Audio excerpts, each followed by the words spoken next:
Oubliez tout ce que vous pensiez savoir sur le développement des civilisations. Tandis que l'Occident cherchait encore sa voie, l'Orient bâtissait un empire depuis des millénaires, se développant en défiant toutes les lois conventionnelles. La Chine n'est pas qu'un pays, c'est une expérience humaine colossale, figée dans le temps. Le plus étonnant était que les Chinois eux-mêmes n'en aient jamais douté. Leurs ancêtres, bien avant notre ère, avaient découvert l'ordre idéal de la vie, qui devint leur plus grande force.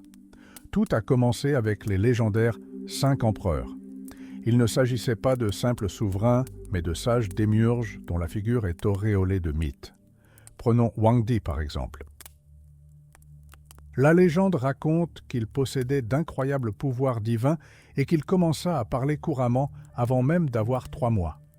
Mais n'attendez pas ici les récits classiques habituels, avec leurs caprices et leurs passions divines.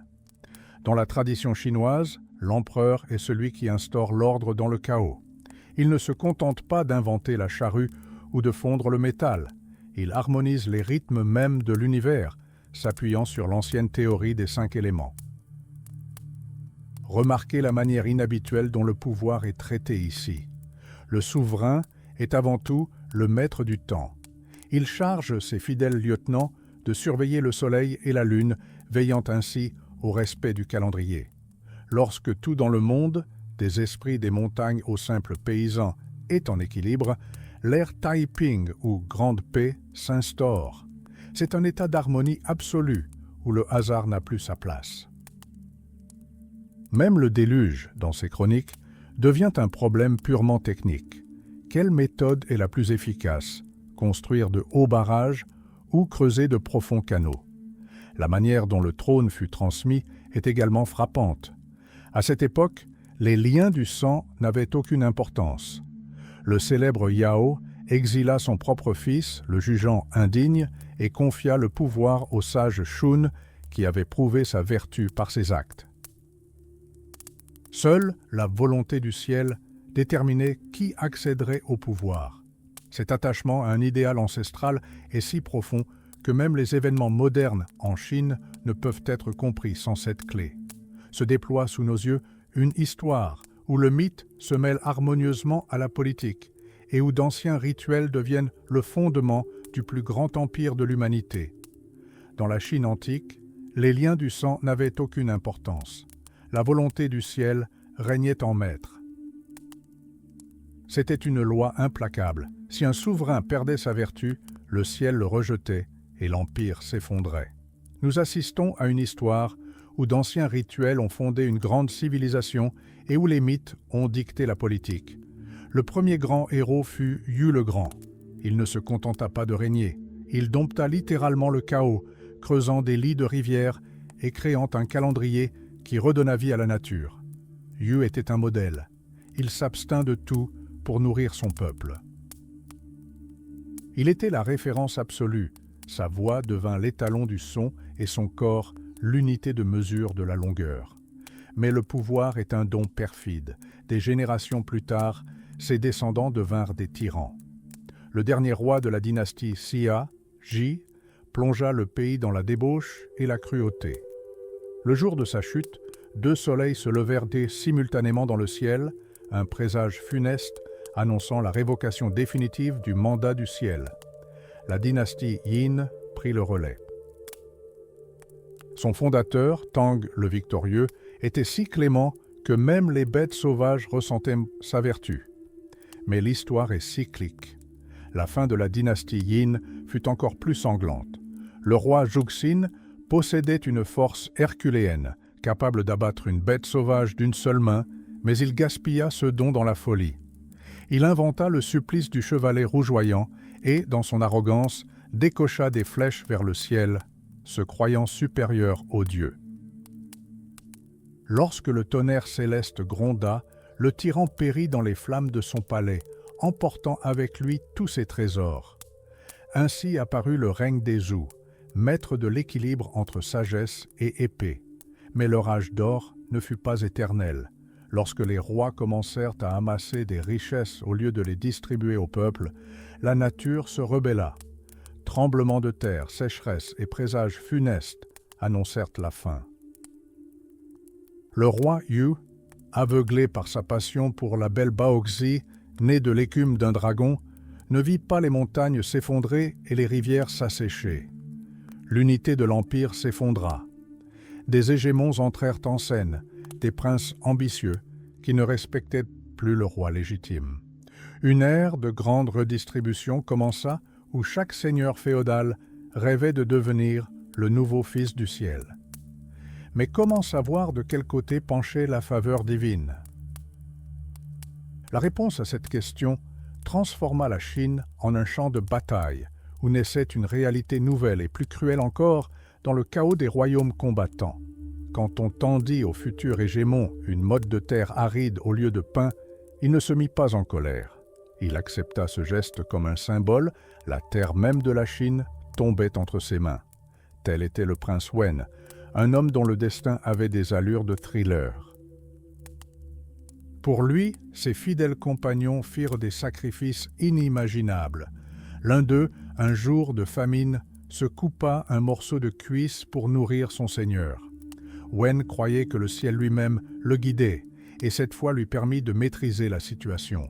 Mais même ce civilisateur commença à rompre avec les traditions ancestrales, exigeant effrontément que le roi vienne se prosterner devant lui. Cependant, les anciennes règles de bienséance furent finalement consumées par les flammes de la guerre civile. Les princes ambitieux furent remplacés par ceux que l'histoire qualifierait de tyrans. Pour eux, la vertu n'était plus qu'un leurre. Vouloir vaincre? Habiller son armée en barbare. Besoin d'or? Oublier l'honnêteté. On eut recours au poison, aux embuscades et aux exécutions de masse. Le nombre de têtes tranchées après les batailles atteignit des dizaines de milliers. La Chine devint un terrain de chasse pour des prédateurs impitoyables où seuls les plus cruels survivaient. Et dans ce chaos, l'étoile d'un homme qui décida de soumettre l'univers tout entier se leva. Ying Zheng, connu dans l'histoire sous le nom de Qin Shi Huang, ne se contenta pas d'unifier le pays. Il le brisa par la force. Il se proclama premier empereur, instaurant un culte de la loi et des nombres. Le 6 devint un chiffre sacré, le noir la couleur des bannières et la cruauté la religion d'État. Pour effacer la mémoire du passé, il ordonna de brûler les livres anciens et fit enterrer vivants des centaines de lettrés. Mais plus son pouvoir devenait absolu, plus sa peur de la fin grandissait. Tandis que le peuple croulait sous le poids des impôts, l'empereur fit construire des centaines de palais, reliés par des passages secrets, afin que nul ne sache où il dormait. Il rêvait de vie éternelle et envoya des milliers de jeunes gens en quête d'élixirs d'immortalité sur des îles mythiques.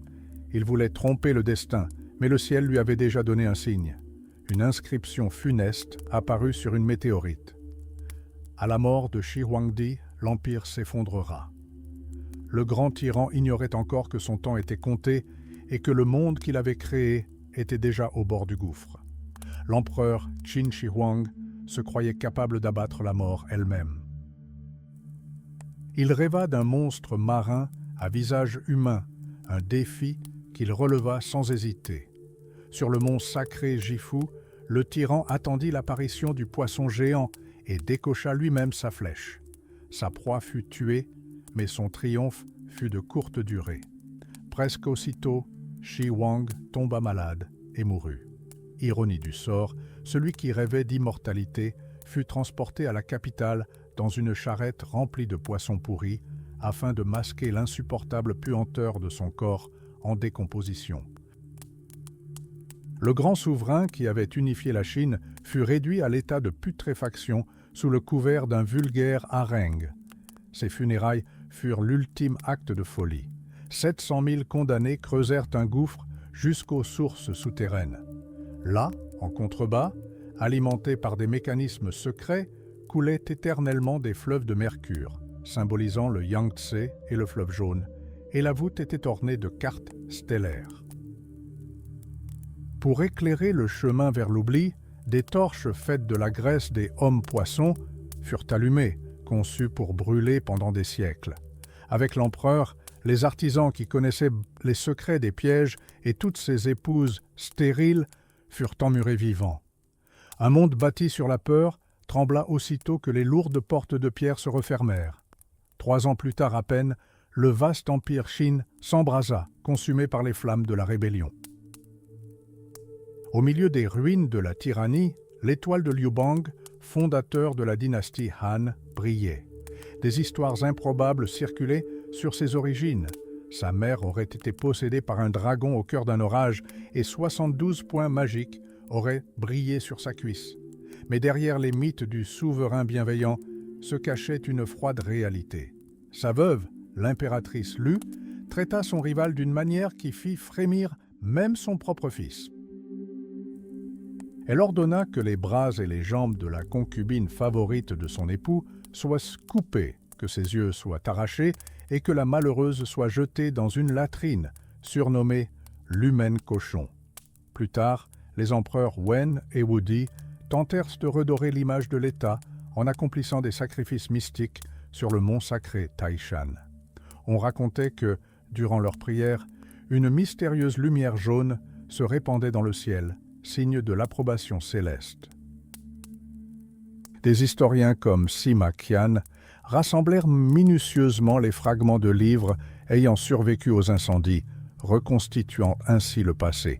Ils créèrent un canon où l'histoire se présente comme un cycle éternel.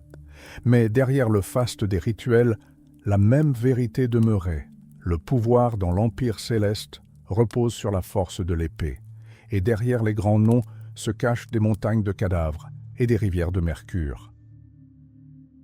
Lorsqu'ils ouvrirent un tombeau antique enfoui depuis 6 siècles, les soldats ne se rendirent même pas compte de leur découverte. Ils utilisèrent les précieuses dalles de bambou, les annales de bambou, comme torches, simplement pour éclairer leur chemin dans l'obscurité. Ce qui survécut à l'incendie devint une énigme historique monumentale, révélant une vérité terrifiante.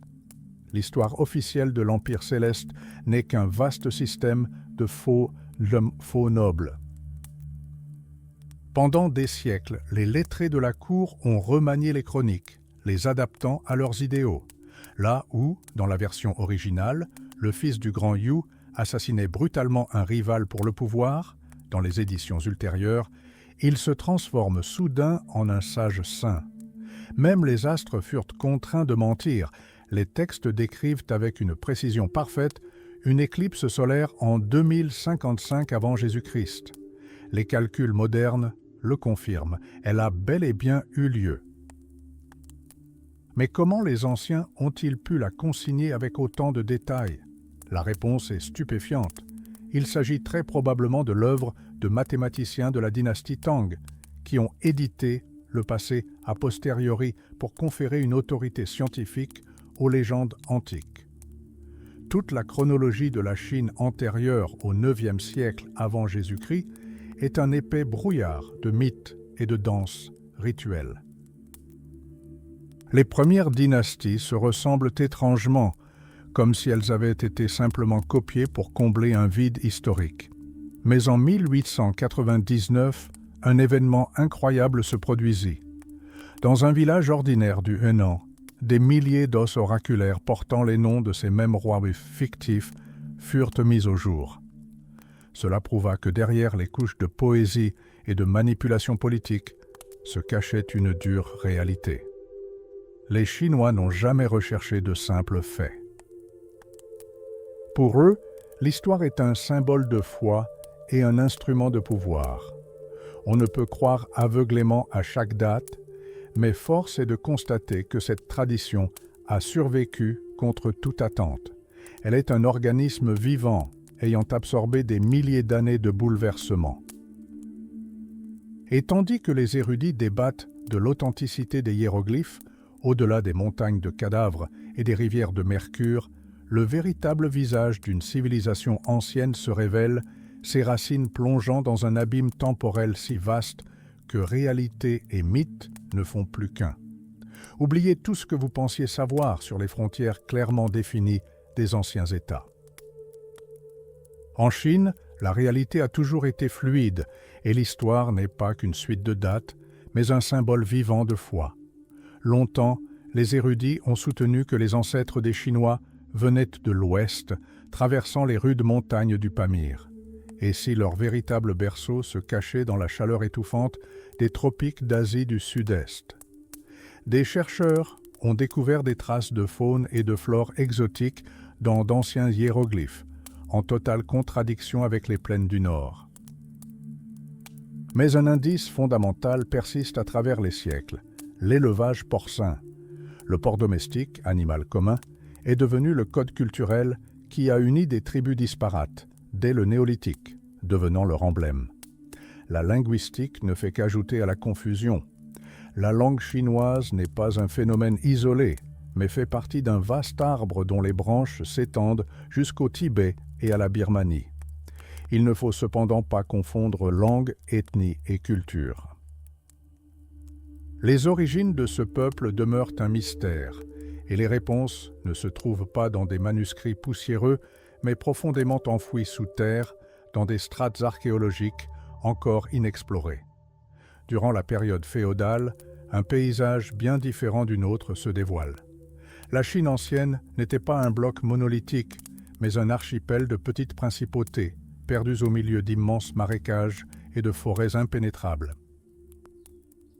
Les plaines arides d'aujourd'hui étaient jadis un royaume d'eau. Le fleuve jaune, le Huanghe, se comportait comme une divinité capricieuse. Il changeait sans cesse de cours, transformant les terres fertiles en marais salants. Là où bourdonnent aujourd'hui les mégapoles, tigres et léopards erraient jadis. Et la légende raconte que des dragons de tonnerre habitaient les lacs brumeux. Pour créer la civilisation, les hommes durent déclarer la guerre à la nature elle-même, incendiant les jungles et remodelant littéralement le paysage à la main. Mais le plus grand mystère demeure celui des barbares. On a l'habitude de les imaginer vivant au-delà de la Grande Muraille. En réalité, les tribus sauvages, des Rongs et des Di, vivaient en plein cœur du pays. Elles étaient partout. Tandis que le Fils du ciel s'efforçait de maintenir un pouvoir nominal, les barbares incendiaient les portes des capitales et kidnappaient les ambassadeurs. Il ne s'agissait pas de cavaliers rapides, mais de guerriers forestiers qui combattaient à pied et connaissaient chaque sentier secret à travers les marais. La Chine antique ressemblait à une forteresse assiégée où les 4 mers de barbares léchaient les portes du palais. C'est dans ce chaos que se forgea la grandeur du futur empire. Oubliez la Grande Muraille, elle n'existait tout simplement pas à cette époque. Les tribus sauvages des Rongs et des Di ne vivaient pas au-delà de l'horizon, mais au cœur même du pays. La Chine antique ressemblait à une forteresse assiégée où les barbares incendiaient les portes des capitales et où leurs sentiers secrets traversaient des forêts denses et des marécages mortels grouillant de loups. C'est dans ce creuset de chaos que se forgea la grandeur du futur empire. Prenons l'exemple de l'État Jin. Pour survivre et prospérer, ses dirigeants prirent une mesure que beaucoup considérèrent comme une folie. Ils s'allièrent par mariage avec l'ennemi. Le prince Xian et le grand hégémon Wen épousèrent les filles des chefs Di. Ces mariages n'étaient pas motivés par l'amour, mais par un calcul stratégique impitoyable. Un problème surgit alors. Les barbares combattaient à pied dans d'étroits cols montagneux, où les lourds chars de la noblesse chinoise n'étaient plus que des tas de bois inutilisables. L'impensable se produisit alors. Les fiers aristocrates reçurent l'ordre de mettre pied à terre.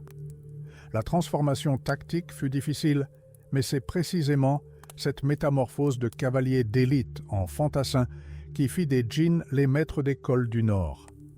Pendant que certains combattaient, d'autres construisaient. Pour consolider leur succès, les Chinois entreprirent de transformer la nature elle-même. De vastes marécages furent asséchés, des canaux de plusieurs centaines de lits de long creusés, métamorphosant les marais salants en vallées luxuriantes. C'était une véritable guerre économique. L'État de Qin, par exemple, mit en œuvre des projets d'irrigation gigantesques pour éradiquer la famine et devenir plus riche que tous ses voisins. Parallèlement, des murailles commencèrent à s'élever à travers le pays. Il ne s'agissait pas encore de la Grande Muraille, mais d'un réseau de fortifications locales isolant les rivaux et protégeant les terres cultivées des raids des loups, nom donné alors aux guerriers des forêts. Mais derrière ce succès apparent se cachait une corruption interne. 6 puissants clans émergèrent au sein du Jin. Tandis que le souverain luttait pour conserver un pouvoir au moins nominal, ces familles s'affrontaient violemment. Finalement, la principauté unifiée fut tout simplement déchirée, donnant naissance à 3 nouveaux États, Han, Wei et Zhao. Le plus ironique est que ce furent précisément ces régions périphériques, considérées comme semi-barbares au centre du pays, qui devinrent le moteur de l'unification. Elles s'approprièrent la culture, établirent des frontières et recrutèrent des milliers d'étrangers. Tandis que l'ancienne aristocratie se vantait de rites ancestraux, une force implacable naissait à la périphérie qui allait bientôt tout engloutir et créer la première véritable Chine. Tandis que l'ancienne élite suffoquait dans ses intrigues, un véritable prédateur se développait à l'ouest. L'État de Qin avait longtemps été considéré comme un coin reculé de la civilisation, mais c'est là que se forgeait la machine de destruction. Tandis que d'autres s'adonnaient à la noblesse et aux duels de chars chevaleresques, Qin misait sur une discipline de fer et une infanterie massive. C'était une guerre d'un genre nouveau, l'anéantissement total. Terrifiés, les voisins surnommaient Qin « bêtes sauvages ». Et pour cause, partout où leur régiment marchait, leurs boucliers baignaient littéralement dans des rivières de sang. La Chine de cette époque était devenue un immense échiquier. Des alliances complexes, nord-sud et est-ouest, se formèrent. Certaines visaient à contenir l'agresseur, d'autres à survivre aux dépens de leurs voisins. Mais les Qin agirent méthodiquement. Ils commencèrent par s'implanter dans des régions stratégiques du sud, s'emparèrent du Sichuan et en firent leur principal arsenal. Lorsque le jeune et déterminé Ying Zheng monta sur le trône, la machine de guerre s'emballa. En seulement 10 ans, il raya 6 grands royaumes de la carte. L'ancien monde féodal s'effondra, laissant place au premier empire de l'histoire. Ying Zheng prit le nom de Qin Shi Huangdi, le premier empereur. Les historiens le qualifieraient même plus tard de tyran et de fou pendant des siècles, mais la réalité était bien plus intéressante. C'était un bourreau de travail fanatique. Il examinait personnellement chaque jour des montagnes de rapports pesant des dizaines de kilos. Il ne se contentait pas de conquérir des terres, il les réorganisait. Au lieu de distribuer des fiefs à ses proches, il instaura une hiérarchie rigide et verticale. Des lois uniformes, une écriture uniforme et même une longueur d'essieu uniforme pour les chariots, afin qu'ils puissent emprunter n'importe quelle route du pays sans encombre. Il repoussa les nomades au cœur de la steppe et entreprit la construction de la Grande Muraille, unifiant les fortifications éparses en un seul rempart.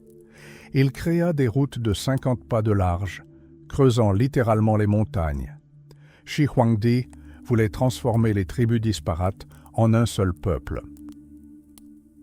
Il s'entoura de mysticisme et de mystère, devenant une figure quasi divine pour ses sujets. Et bien que son règne personnel n'ait duré que 11 ans, les fondements même de la Chine furent posés alors par l'acier, le sang et la volonté inflexible d'un seul homme. Après la mort du premier empereur, la Chine faillit s'effondrer. Les héritiers de Qin Shi Huang se révélèrent faibles, et le trône revint à un ancien aventurier, Liu Bang, fondateur de la dynastie Han. Mais un problème de taille se posait. Pour l'emporter, il devait distribuer des terres à ses généraux. L'empire devint ainsi une poudrière. Ces nouveaux petits rois complotèrent, s'allièrent aux nomades et attendirent le moment propice pour trahir le gouvernement central. L'unité de la Chine ne tenait plus qu'à un fil. Tout bascula lorsque le jeune empereur Wu, âgé de 16 ans, accéda au pouvoir. Il régna pendant plus d'un demi-siècle et devint un véritable cauchemar pour tous ceux qui étaient habitués à la liberté. Wu Di agit avec ruse, Au lieu de procéder à des décapitations immédiates, il promulgua une loi de partage des héritages. Les terres des vassaux furent ainsi divisées entre leurs fils, transformant de vastes domaines en minuscules potagers. Ceux qui résistaient encore étaient surveillés par des limiers, des espions officiels, prêts à dénoncer le moindre soupçon de trahison. Un seul faux pas, et le prince rebelle était contraint au suicide, sa famille exterminée. Mais les ennemis intérieurs ne représentaient que la moitié du problème. Au nord, les Xiongnu, les féroces nomades des steppes, exerçaient une pression constante. L'empereur Wu comprit que la défense ne suffisait plus. Il envoya ses émissaires au cœur de l'Asie, jetant ainsi les bases de ce qui allait devenir la route de la soie. Sa cavalerie, sous le commandement du légendaire Huo Kubing, mena des raids audacieux sur des milliers de kilomètres, incendiant littéralement les repères des barbares. Les drapeaux chinois flottaient sur Fergana, la Corée et les contreforts des monts Altaï. La guerre exigeait des sommes astronomiques. L'empereur s'attaqua donc aux plus riches. Il nationalisa la production de sel et de fer, les transformant en monopole d'État. Les marchands qui tentèrent de profiter de la famine furent ruinés. Ceux qui dissimulèrent leurs profits furent condamnés aux travaux forcés. L'empereur Wu instaura un système de commerce équilibré, selon lequel l'État achetait lui-même des marchandises afin de fixer les prix sur le marché. Désormais, chaque cuivre de l'Empire contribuait à la puissance de l'armée. Ce fut une ère de fer et de sang. En 50 ans, Wu Ti transforma un ensemble de provinces disparates en un État monolithique qui perdura pendant 4 siècles. Il ne se contenta pas de préserver l'héritage de ses ancêtres. Il forgea une Chine nouvelle, devant laquelle le monde entier trembla. Mais l'ordre inflexible de Wu Di avait un prix. L'empereur ne se contentait pas de gouverner, il remodelait la société elle-même. Joueurs, chasseurs et oisifs se retrouvèrent soudain avec 2 options, le travail forcé ou l'achat d'un statut social à prix d'or. Le trésor de Shanglin regorgeait de l'or des riches qui achetaient littéralement le droit d'être considérés comme respectables. Wu Di transforma le commerce en monopole d'État et les anciens esclaves en porteurs de céréales non rémunérées. Toutes les ressources de l'Empire furent englouties dans la course à l'expansion territoriale. L'expansion était en cours sur tous les fronts. Au nord, des centaines de milliers de colons appuyés par l'armée construisaient la Grande Muraille, tandis que de nouvelles préfectures surgissaient les unes après les autres dans les contrées sauvages du Gansu et de la Mandchourie. Ce projet de construction était d'une ampleur incroyable. Le seul canal dans le méandre du fleuve Jaune engloutit 1 milliard de pièces d'or. Pour irriguer les steppes arides, les ingénieurs créèrent un système unique de canaux-puits, reliant de profonds puits souterrains.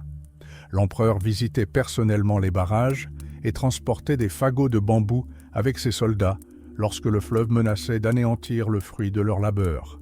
En ces années-là, la puissance des Han semblait sans limite. Cependant, derrière la splendeur éblouissante des palais de jade se cachait une paranoïa sanglante. Wu Di, qui rêvait d'un statut divin, devint l'otage de ses propres peurs. Dans sa quête de sorciers et de conspirateurs, il condamna son fils bien-aimé à mort et n'épargna même pas ses petits-enfants. Il forgea un grand État, mais ne créa jamais un système capable de lui survivre. Après sa mort, l'Empire devint le théâtre d'interminables querelles de clans. L'ère des impératrices douairières était arrivée.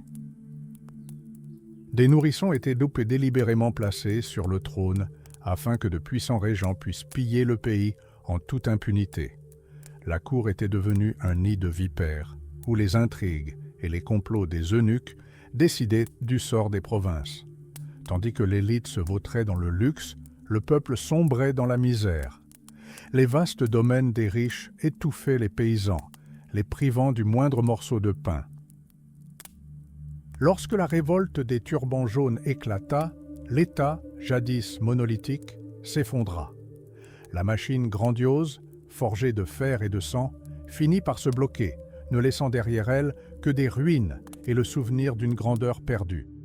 Les économistes de l'empereur Wu, voyant le pays s'effondrer, tentèrent de le sauver en interdisant la conversion des profits du commerce en vastes domaines. Mais au palais, les idéalistes l'emportèrent sur les pragmatiques. Le conseiller Dong Zhongshu persuada le trône de revenir à la sagesse des ancêtres, ce qui, en réalité, n'eut pour effet que d'accroître le nombre d'esclaves et la pauvreté généralisée. Puis entra en scène Wang Mang, un idéaliste sur le trône, déterminé à redresser l'empire par des interdictions. Il déclara toutes les terres domaines royaux et les esclaves subordonnés personnels. Mais la réalité se révéla plus forte que les édits. L'économie stagna et les réformes restèrent lettre morte. C'était comme si la nature avait décidé d'achever ce que les hommes avaient commencé. En l'an 3 avant Jésus-Christ, une terrible sécheresse s'abattit sur le pays. Des hordes de vagabonds dansaient avec extase sur les routes, implorant la déesse de la peste. La situation s'aggrava. En l'an 11, le fleuve jaune rompit ses barrages, emportant des provinces entières.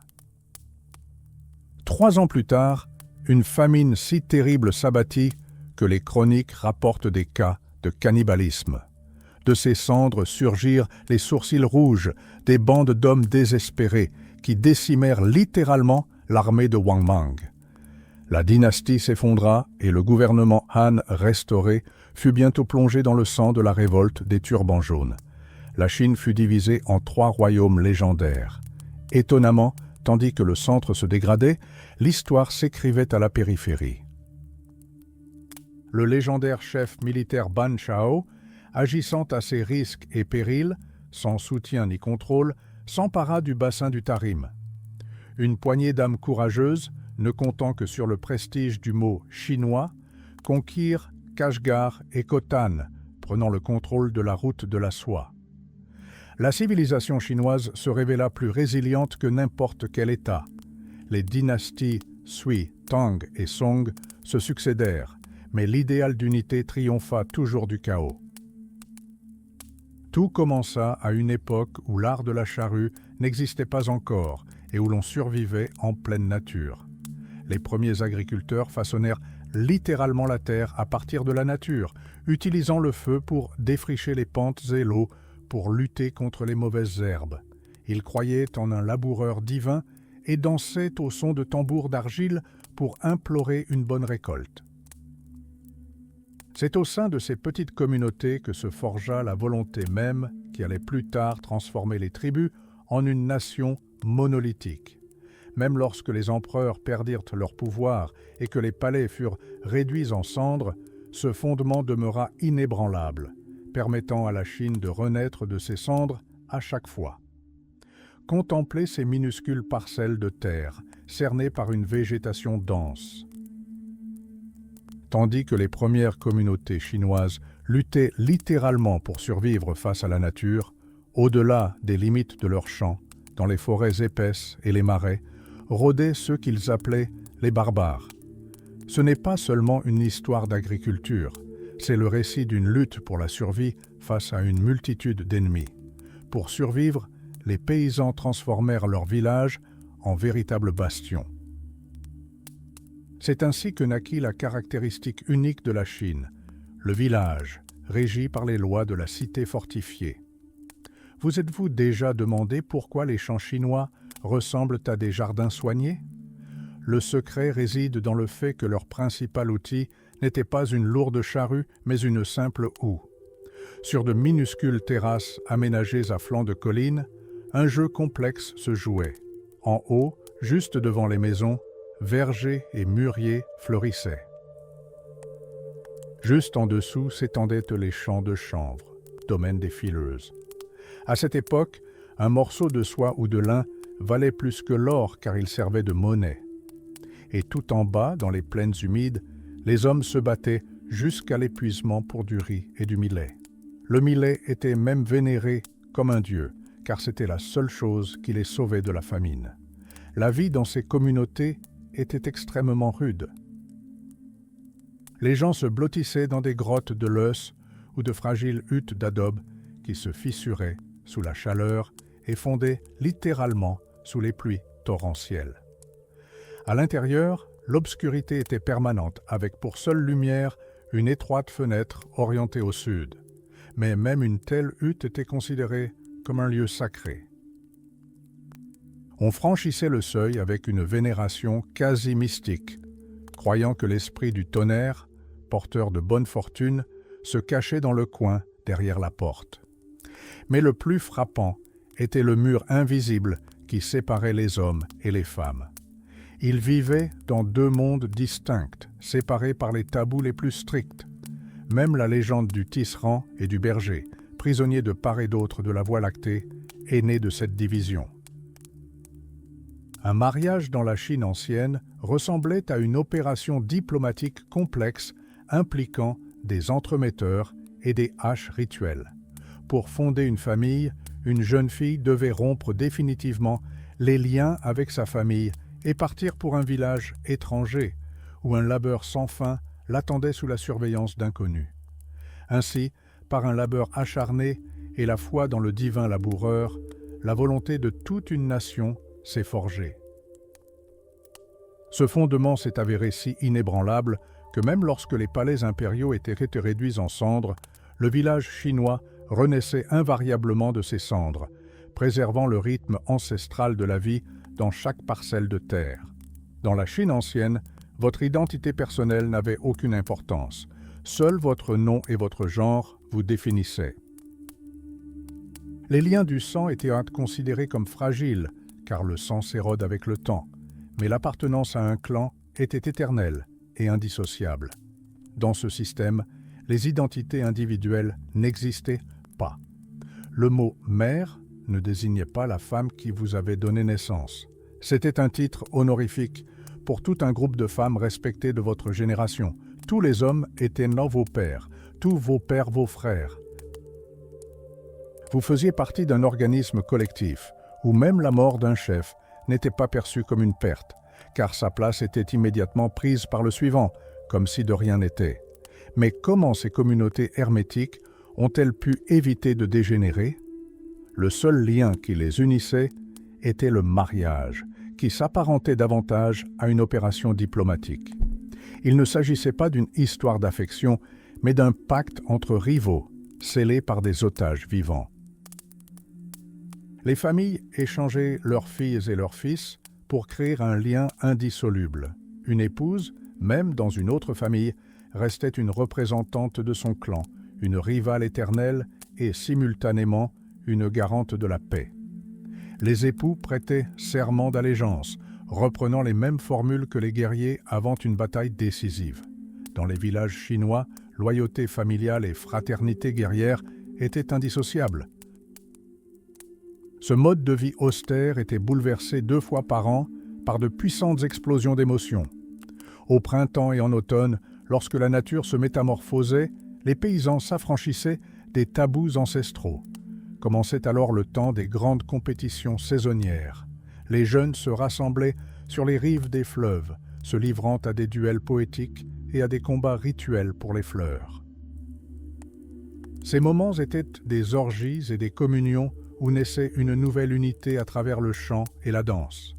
Mais dès l'arrivée du froid, les hommes s'enfermaient dans leurs maisons communes, se séparant des femmes.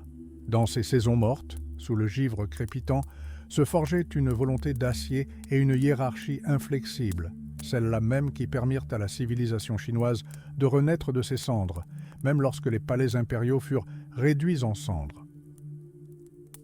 Lorsque le gel hivernal s'abat sur la Chine, la vie s'arrête littéralement. Ce n'est pas seulement le froid, c'est une parenthèse sacrée. Les anciens paysans croyaient que la terre avait besoin d'un calme absolu et ils invoquaient la nature. Animaux, ne bougez pas, eau gelée dans les profondeurs. À cet instant, la loi de l'isolement total s'appliquait. Si l'on laissait un bœuf au champ et qu'on le prenait, c'était de sa faute, car l'hiver brise les liens entre les hommes. Les hommes se retiraient dans leur maison commune, se séparant des femmes, pour forger dans le silence et l'enfermement la hiérarchie même qui deviendrait plus tard le fondement de l'Empire. Une volonté d'acier naissait dans ces abris, au milieu du crépitement du gel. Mais dès que la glace se brisa, la folie s'empara des cœurs. Les festivités printanières se muèrent en une extase collective. Des témoins oculaires décrivirent les participants comme possédés par une divinité. On revêtait des peaux de léopard, on buvait du vin à profusion et l'on rivalisait de frénésie pour dépenser tous ses biens le plus rapidement possible. Ce n'était pas de la folie, mais un pari audacieux sur l'avenir. Ils croyaient, plus on donne aujourd'hui, plus le destin sera généreux demain. Dans ces orgies, au milieu des chants et des danses, une nouvelle unité naquit. Les événements les plus fascinants se déroulaient près des rivières. Les jeunes gens traversaient les torrents glacés à demi nus, persuadés que l'eau froide canalisait les âmes de leurs ancêtres en quête d'incarnation. C'est de ces joyeuses fêtes villageoises que naîtraient plus tard les grandes cités. Le château du prince n'était qu'une évolution du lieu sacré où jadis les paysans dansaient. Le pouvoir du souverain était considéré comme un prolongement de la terre elle-même. Si une montagne s'effondrait ou si une rivière s'asséchait, cela signifiait une chose: le pouvoir magique du souverain était épuisé et son heure était venue. Les racines des grandes dynasties plongent dans un mysticisme profond. Un héros serait né d'un œuf d'hirondelle avalé, un autre d'une graine de bananier. Ces légendes ont cimenté le droit de régner par un lien avec un totem. Ainsi, au rythme des saisons et au cœur d'un chaos rituel, une civilisation s'est forgée, capable de renaître de ses cendres, même lorsque les palais impériaux étaient réduits en cendres. Pour conserver leur pouvoir, les anciens rois de Chine mangeaient littéralement des dragons. Il ne s'agit ni d'une métaphore ni d'un conte. À cette époque, on croyait que la chair de la bête mythique était le seul moyen de nourrir leur pouvoir magique et de prolonger le mandat céleste. Mais d'où venait cette obsession? Tout commença par le sang. Un ancêtre de la grande dynastie Xia se transforma en dragon, après que son corps fut rituellement démembré. Dès lors, les dragons devinrent les ombres des empereurs.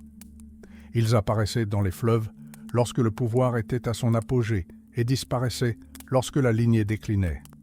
Certaines familles se consacraient même à l'élevage de ces créatures, de génération en génération, pour servir les besoins de la cour. Mais la magie ancienne ne se limitait pas aux écailles et aux flammes, elle se dissimulait dans les fleurs les plus simples. Dans le royaume de Zheng, on croyait que l'âme d'un être était indissociable d'une orchidée. Le prince Mu était persuadé que sa vie coulait dans la tige de la fleur, et lorsqu'on coupait l'orchidée, il mourait sur le coup. Pour ces gens-là, nom, talisman et vie ne faisaient qu'un. Les événements les plus marquants se déroulaient au printemps. Lorsque les rivières débordaient, on parlait de bataille sexuelle entre dragons. Pour faire venir la pluie, des foules de jeunes gens se livraient à de véritables orgies sur les berges, imitant les mouvements des serpents mythiques. C'était un chaos sacré, d'où naissait l'ordre. À l'origine, les femmes détenaient les clés de cette magie. Les grandes ancêtres étaient au cœur du culte. Mais les hommes convoitaient ce pouvoir. Pour s'emparer de la nature, ils eurent recours à des mesures extrêmes. Les forgerons de l'Antiquité croyaient que le feu seul ne suffisait pas à forger une épée ou un trépied divin. Le forgeron jetait alors sa propre femme dans la fournaise, la sacrifiant à l'esprit du métal. Même le grand Yu, fondateur de la civilisation, transforma son épouse en pierre pour achever ses œuvres mystiques. Il dansa sur une jambe, imitant l'oiseau tonnerre unijambiste, et ce pas devint un rituel de soumission aux éléments. Ainsi, par de cruels sacrifices et des danses rituelles, le pouvoir passa des mains des mères à celles de chefs autoritaires qui se proclamaient à la fois pères et mères de leur peuple. Un pont vivant entre ciel et terre fut bâti sur les cendres et le sang. Wang Di ne se contentait pas de régner, il commandait la foudre. Mais le chemin vers la domination absolue passait par des montagnes d'ossements et l'éclat du métal en fusion. Son principal adversaire était Shiyu, une créature cauchemardesque à tête de taureau et au front de fer. La légende raconte que ses os étaient faits de cuivre et qu'il se nourrissait de minerais bruts. Ce n'était pas une guerre ordinaire, c'était une bataille entre fraternités magiques où chaque pas était accompagné d'une danse rituelle. Tandis que Chiu déchaînait un brouillard impénétrable et inondait les vallées de pluie, Huangdi invoqua le dragon Ying et la sécheresse elle-même à son secours. Au moment décisif, l'empereur jaune sonna du corps, libérant le cri d'un lézard céleste, et ce son brisa littéralement la volonté du rebelle. La tête de Chiu fut tranchée et hissée sur une bannière, transformant le symbole de la terreur primordiale en talisman principal du nouveau pouvoir.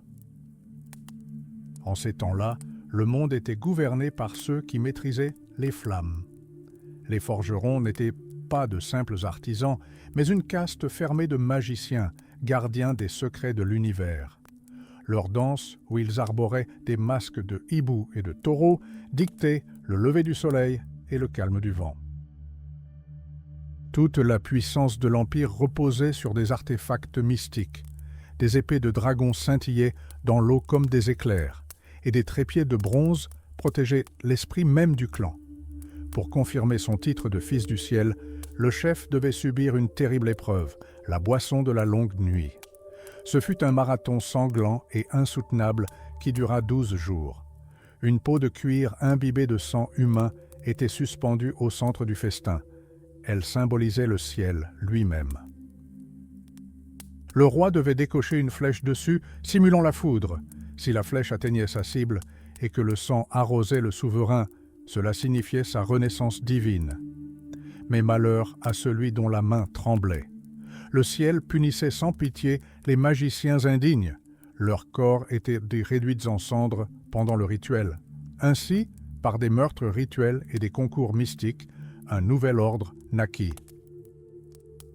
Le pouvoir cessa d'être électif et commença à se transmettre de père en fils, scellant le droit d'effort pour des siècles.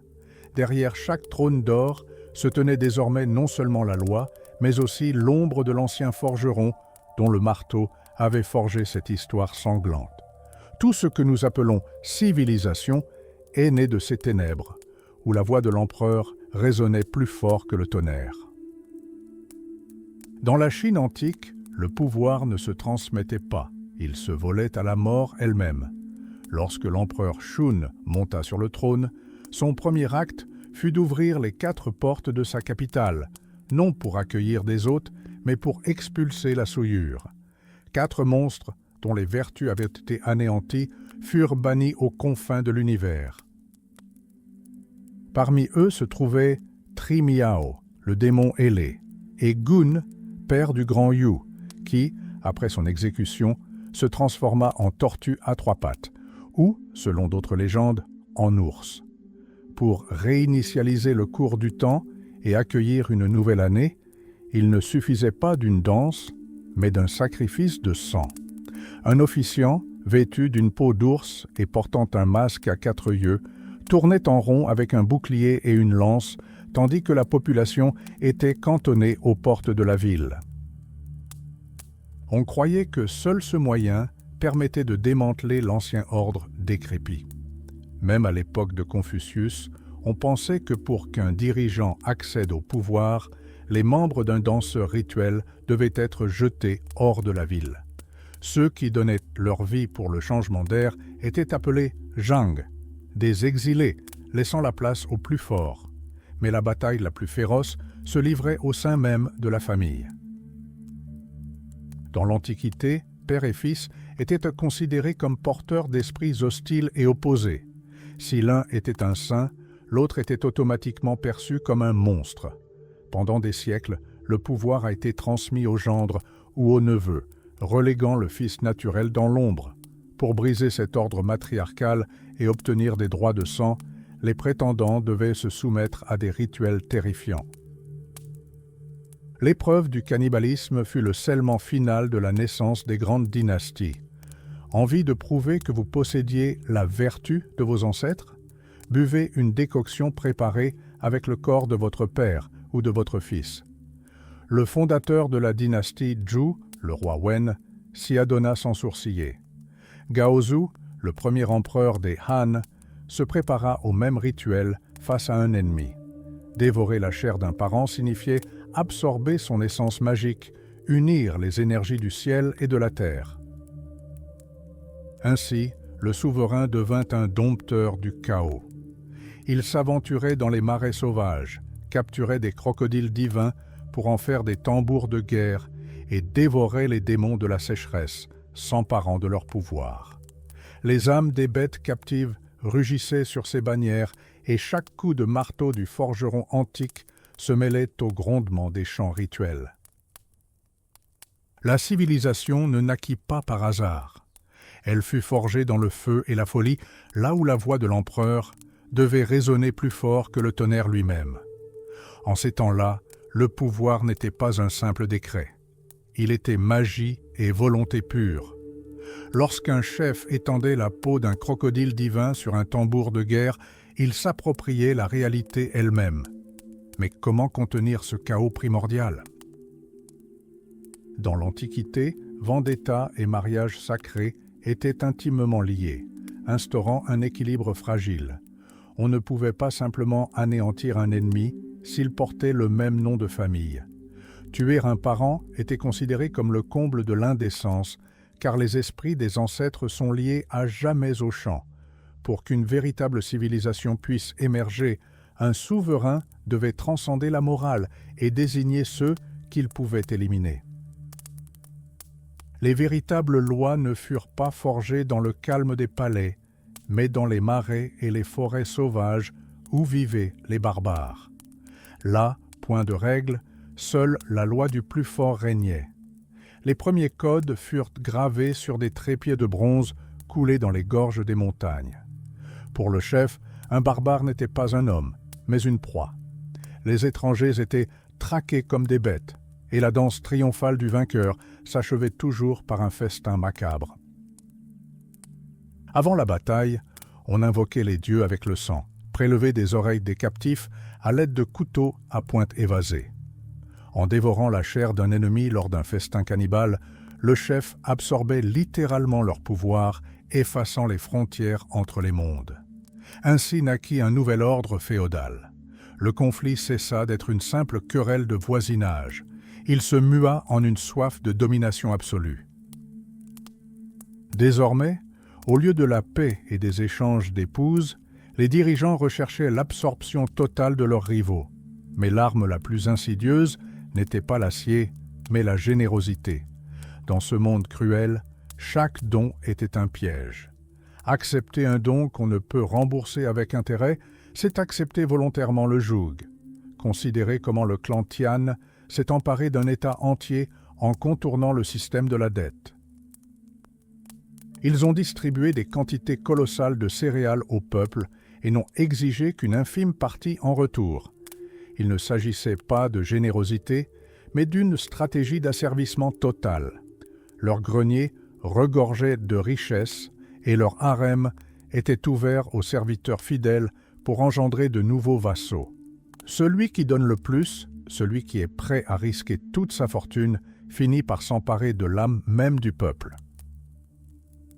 Un souverain n'est pas celui qui amasse des richesses, mais celui qui dispense des présents si somptueux que le monde entier se sent redevable envers lui.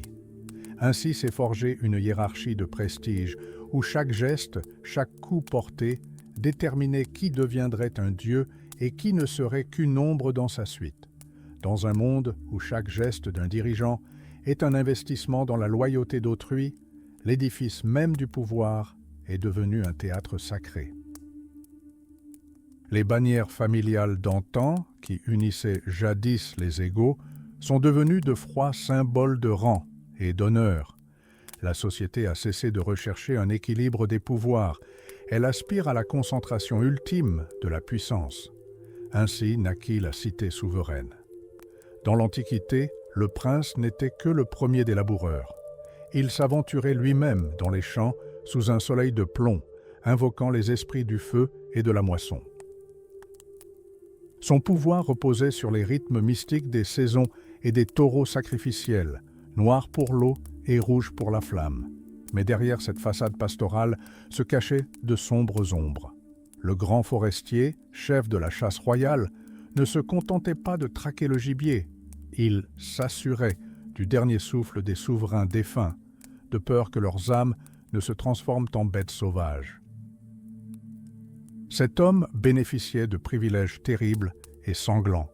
C'était lui qui exécutait les proches des criminels et qui endossait la responsabilité de tous les maux et erreurs de la principauté. Lorsque les petits fiefs cédèrent seule la place au grand despotisme, le paysage lui-même se transforma. La fondation d'une ville devint un rituel magique complexe. Le fondateur passait des heures à observer les ombres, à calculer l'équilibre du yin et du yang, à scruter le cours des rivières et le mouvement des astres. Des murs étaient érigés en terre battue, au rythme incessant des tambours. Le chant des ouvriers, à cet instant précis, était le principal talisman. On croyait que toute parole malveillante ou grossièreté pouvait porter malheur aux fortifications.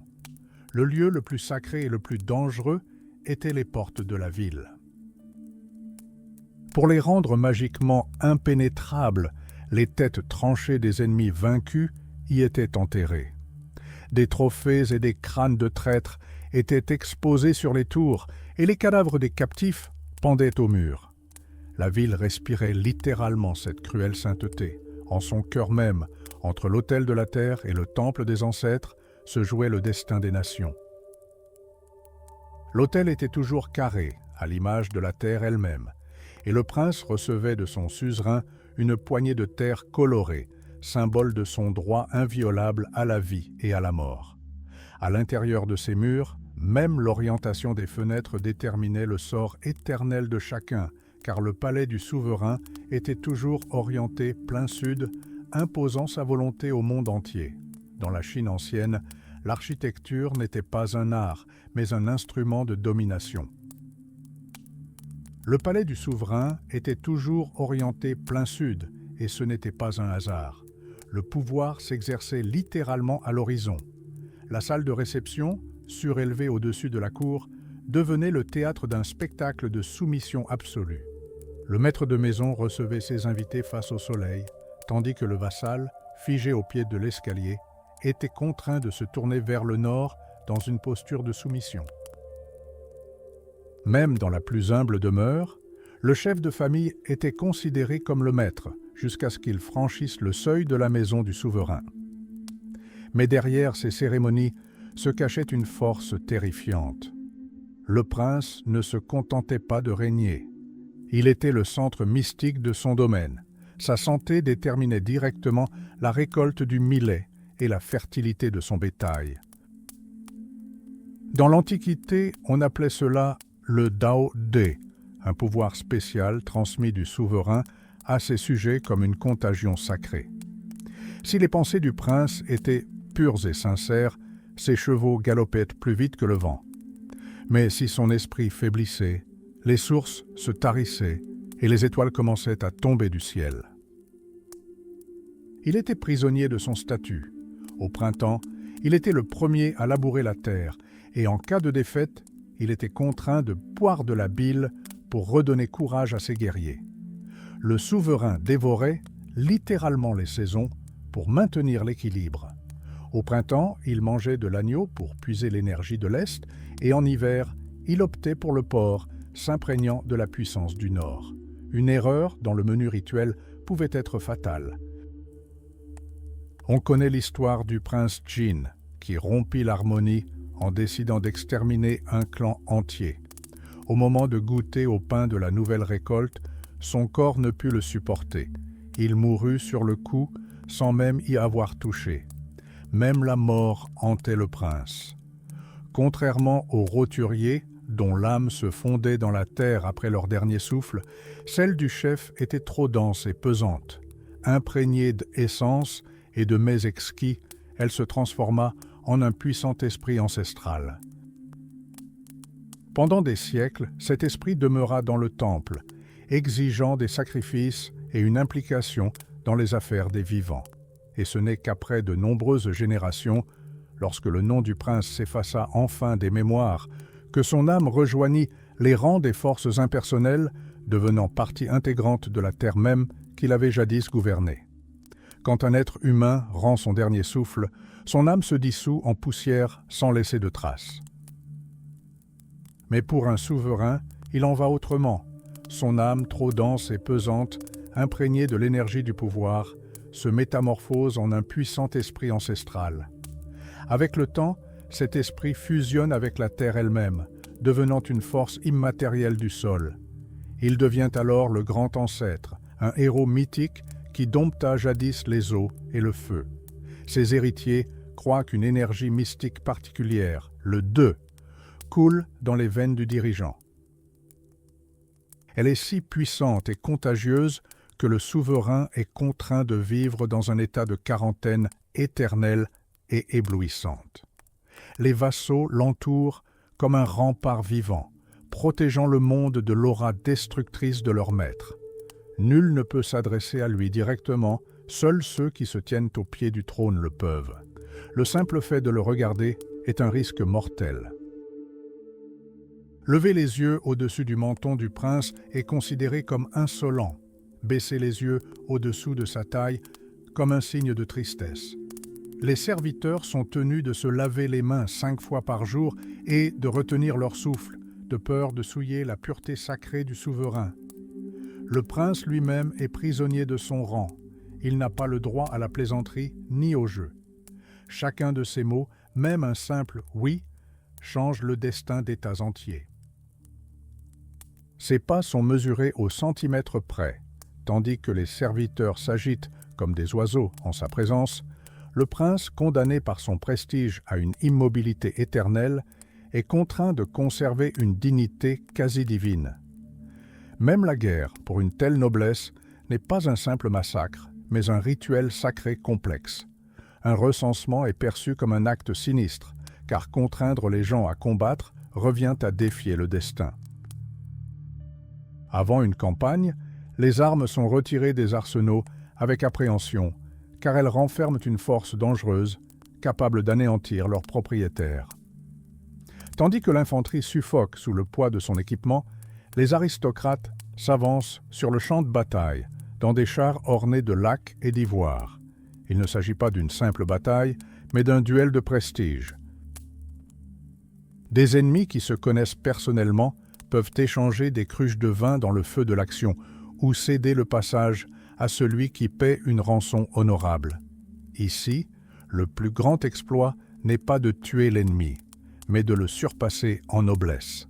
Si le char ennemi s'embourbe, un guerrier peut s'abstenir de frapper, mais lui prodiguer des conseils pour s'en sortir, pour ensuite se moquer avec sarcasme de son incompétence. En ce monde, ce n'est pas celui qui verse le plus de sang qui gagne, mais celui dont la vertu se révèle inébranlable. À cette époque, la guerre n'était pas seulement un massacre, mais un théâtre sophistiqué de prestige. Le vainqueur n'était pas celui qui avait versé le plus de sang, mais celui dont la vertu était restée inébranlable.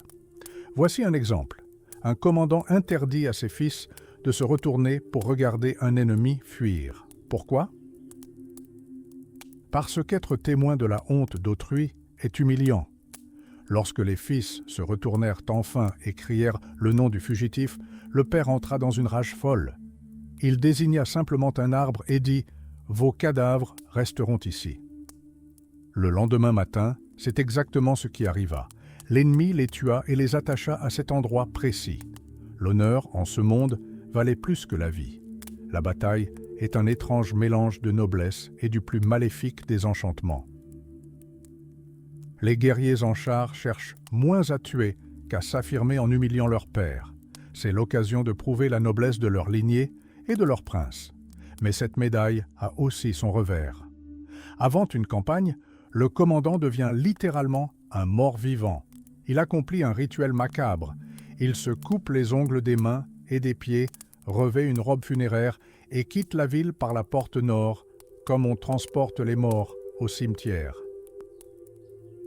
Dès lors, il est dévoué à la mort et n'a plus le droit de se retourner. Son âme n'appartient plus qu'à la guerre. Mais le plus frappant, c'est l'éthique du combat lui-même.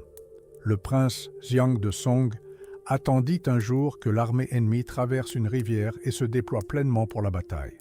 On lui conseilla d'attaquer tôt, profitant de la vulnérabilité de l'ennemi, mais il répondit « Un homme d'honneur ne frappe pas un adversaire en détresse ». Il attendit, fut vaincu et blessé, mais l'histoire lui pardonna tout pour son respect du code d'honneur. Ici, la victoire est une pente glissante. Une victoire trop éclatante pourrait vous valoir d'être exécuté par votre propre peuple, par crainte de votre influence. C'est pourquoi les généraux avisés préféraient des succès plus modestes. Quant aux vaincus, ils se présentaient aux vainqueurs torse nu, menant un bélier en laisse. C'était l'ultime soumission. Et si cet aveu était sincère, le vainqueur se devait de faire preuve de clémence. Après tout, en ce monde, le triomphe total est un pas certain vers sa propre chute. Dans la Chine ancienne, la guerre cessa d'être un jeu d'aristocrates pour devenir un véritable carnage. Les chevaliers défilaient en chars, comme lors d'une parade, observant des rituels sacrés. Mais la période des royaumes combattants changea tout. Désormais, les princes n'avaient eu plus besoin de faste, mais de terres, de ressources et d'esclaves. La guerre devint une force purificatrice qui, selon les souverains, faisait disparaître les hommes agités. Être capturé puis relâché était considéré comme un lâche, indigne de vivre. Perdre son étendard ou ne pas se sacrifier était passible de la peine de mort. Les nobles seigneurs furent remplacés par des aventuriers et des assassins dont le seul but était le pillage et l'annexion. Voyez comme le vieux monde s'effondre. En 307 avant Jésus-Christ, le souverain de la principauté de Zhao commit l'impensable. Il obligea ses vassaux à descendre de leurs chars et à revêtir les habits des barbares des steppes pour former des archers montés. Pour un chevalier de cette époque, se soumettre à cette coutume signifiait perdre son statut, mais pour la nouvelle armée, ce fut la clé de la domination. La victoire ne reposait plus sur les dieux, mais sur des spécialistes techniques, des maîtres d'engins de siège et des ingénieurs. Les captifs n'étaient plus libérés contre rançon, on commença à les exécuter par dizaines de milliers. La morale de l'honneur fut définitivement remplacée par le culte de la force brute.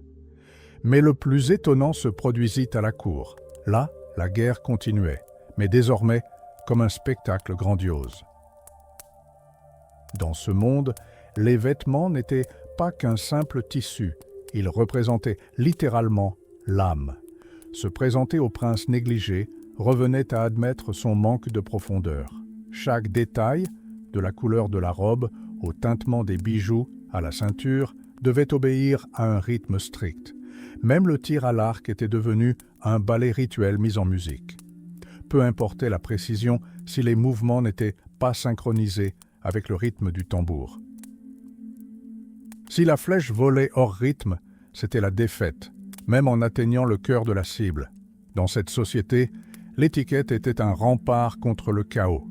Chaque génuflexion, chaque geste mesuré était une question de survie dans un monde où la moindre erreur de protocole était fatale. Ici, même des ennemis jurés pouvaient échanger des vœux, dissimulant leur haine féroce derrière un masque de politesse parfaite, presque divine. Le destin d'une personne se jouait à sa démarche, à sa façon de s'incliner et à sa capacité à maîtriser ses émotions à temps. Dans la Chine ancienne, l'étiquette n'était pas qu'une simple politesse, c'était une véritable armure. Une révérence maladroite ou un faux pas pouvait être fatal. Là, les ennemis se souriaient, dissimulant leurs menaces derrière un masque de bonne manière. Mais l'arme la plus redoutable était la parole. Imaginez un dîner diplomatique où, au lieu de rapports arides, on chante des chants anciens. Mais ne vous y trompez pas. Derrière les vers innocents, évoquant des couples de pie, se cachent des complots et des appels au renversement du gouvernement. Lorsque le noble Boyu chanta un souverain dépourvu de bonté, son adversaire, Zhao Meng, comprit aussitôt. Il ne s'agissait pas simplement de poésie, mais d'une accusation de trahison. Dans ce monde, la poésie était un code. Si l'on ne parvenait pas à déchiffrer le sous-texte, La défaite était inévitable. Une mauvaise interprétation d'un seul vers annonçait l'exécution et le déshonneur pour tout le clan. Votre éloquence a littéralement déterminé votre destin. Dans les cours de cette époque, les vassaux du prince en subissaient les conséquences les plus graves. Si leurs arguments s'avéraient faibles, les défenseurs étaient exécutés sur le champ et le souverain lui-même jeté en prison. Un vassal est la voix de son seigneur, et cette voix se devait d'être irréprochable. Rappelons-nous la rencontre légendaire des princes de Qi et de Lu. D'un côté se trouvait Confucius, géant de la pensée et maître du rituel. De l'autre, le rusé nain Yanzi, qui préférait les bouffons et les mercenaires. Lorsque les Qi tentèrent d'intimider leurs voisins au son des tambours et à coups de lance, Confucius se contenta d'un geste de la main. Son calme imperturbable et sa connaissance parfaite du protocole forcèrent l'agresseur à battre en retraite et à reprendre les terres conquises. L'étiquette triompha des armées. Mais que se passait-il si le conseiller était en désaccord avec le prince? Démissionner revenait à devenir un mort-vivant.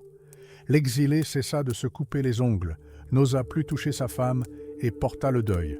C'était un ultimatum. Je me détruirai pour maudire vos décisions. Même le dîner était un terrain miné. Un noble connaissait des centaines de tabous. Il était interdit de manger de la cervelle de porc ou des rognons de chien. Le poisson était servi la queue en premier, mais strictement selon la saison. Le dos à droite en été, le ventre en premier en hiver. Une pastèque mal coupée pouvait sonner le glas d'une carrière politique. Dans ce monde, seuls ceux qui transformaient leur vie en une danse parfaite, quoique mortelle, survivaient. Même une simple pastèque, dans ce monde, était un marqueur social. Un courtisan se voyait servir le fruit équeuté, tandis que le peuple croquait l'écorce à pleines dents. À la table du chef, la vie devenait un supplice raffiné. Les mains ne devaient pas transpirer. La bouche ne devait pas esquisser de grimaces inutiles. Et le moindre bruit involontaire était considéré comme honteux. On était obligé de feindre de simplement goûter aux mets exquis, alors qu'en réalité, on pouvait mourir de faim. Dire « nous n'avons plus faim » n'était pas qu'une simple politesse, mais un rituel obligatoire, même si l'estomac était désespérément vide. Ici, la nourriture était l'équivalent de la loyauté politique. Un ressentiment mortel pouvait éclater pour un rien. Imaginez, un cuisinier sert du canard à ses vassaux au lieu du poulet exigé par leur rang, et les laquais s'emparent effrontément de la viande, ne laissant que le jus aux convives. Cela suffit à déclencher une vendetta sanglante et durable. Un vassal, sentant une démangeaison à l'index, signe certain d'un festin imminent, vint trouver le prince, certain de son droit au repas. Furieux d'une telle insolence, le souverain le priva ostensiblement de nourriture. Le vassal trempa alors simplement son doigt dans le chaudron commun, le lécha et s'en alla en silence. Dès lors, les deux hommes commencèrent à comploter pour s'entretuer. Le lien sacré était brisé à jamais. Même le grand Confucius choisit des années d'exil et d'errance simplement parce qu'il n'avait pas reçu sa part légitime de viande sacrificielle. Cette hiérarchie impitoyable imprégnait aussi la vie privée. Un fils ne voyait pas son père comme un ami proche, mais comme un maître sévère. Aucune familiarité, aucune chaleur humaine, seulement une étiquette froide et rigide. La famille devenait un état miniature où chacun connaissait sa place dans la file d'attente pour les miettes sacrées. Oui, précisément cela. Le rituel imposait de finir après les supérieurs, d'absorber leur grâce. Venait d'abord le représentant des esprits, puis le souverain, suivi des ministres, et ainsi de suite, jusqu'au bas de la pyramide sociale. Votre noblesse se mesurait littéralement au morceau de viande que vous receviez, un os noble ou un morceau rongé. Dans ce monde, ce n'étaient pas les plus forts qui survivaient, mais ceux qui transformaient leur quotidien en une danse parfaite et mortelle. Et la moindre perturbation de ce rythme signifiait une mort inévitable, mais cette hiérarchie de miettes n'était que la partie émergée de l'iceberg. Dans un monde où chaque morceau de viande déterminait le statut social, la parenté elle-même se transformait en un jeu politique froid. Tandis que les paysans ordinaires vivaient selon le principe « on connaît sa mère, mais pas son père », l'aristocratie érigeait des barricades rituelles complexes. Ici, un père n'était jamais proche. Il était respectable, aussi distant que le ciel et aussi sévère qu'un souverain. Un gouffre se creusait entre le père et le fils, transformant leur relation en une union de vassal et de seigneur. Tout commença avant même le premier cri. 3 mois avant la naissance, le mari et la femme se séparèrent dans des chambres séparées, coupant tout contact. À la naissance de l'enfant, ni berceau ni chaleur ne l'attendaient. La terre nue l'attendait. Pendant 3 jours, le nourrisson resta étendu dans la poussière, sans nourriture, subissant le cruel jugement de Dieu. Durant ce temps, le maître de musique, diapason à la main, restait figé à la porte, à l'écoute du moindre son. Si le premier cri ressemblait au hurlement d'un loup, le verdict était sans appel. Ce n'était pas un héritier, mais un monstre qui dévorerait un jour son parent. Le destin de l'enfant ne tenait qu'à une note de musique. Mais même après avoir survécu, le garçon restait un étranger pour son père. Dans l'Antiquité, donner un nom à un fils impliquait un acte horrible, tuer un ennemi et enterrer sa tête tranchée sous le seuil de la maison. On croyait que seule cette méthode permettait à l'âme du défunt d'être transférée à l'enfant, lui insufflant la vie. Ce n'est qu'alors que le père souriait à l'enfant pour la première fois et le prenait par la main droite, comme pour sceller un pacte. Ce n'était pas de l'amour tel que nous le concevons, c'était un marché, la création d'un lien artificiel au nom du prestige familial. L'acte final de ce drame survint à l'âge de 20 ans. Le rite de la cérémonie de passage à l'âge adulte arrachait à jamais le jeune homme au monde des femmes.